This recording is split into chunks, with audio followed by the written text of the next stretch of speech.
大家看一看，我们家这个空调啊是3级能耗的空调。你们觉得就是我开一个晚上，26度开一个晚上啊，就是会耗多少电呢？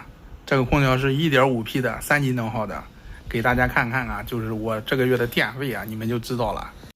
大家看到没有？这就是我7月份的用电分析啊，保持每天都是10几度电啊，高的时候是20度。20度的时候就是我星期天休息，一天啊就是24个小时啊，20度电。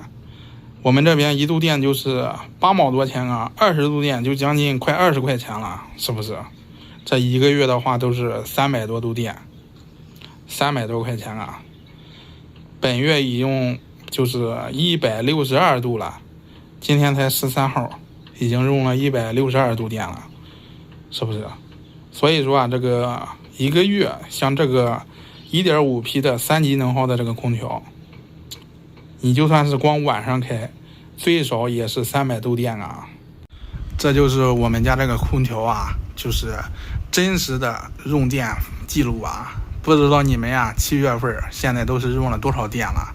你们家的空调就是26度开一个晚上会耗多少电呢？咱们比一比啊，就是看看1级能耗、2级能耗、3级能耗、4级能耗、5级能耗这些空调啊，就是一个晚上开26度，究竟啊都是平均耗电多少？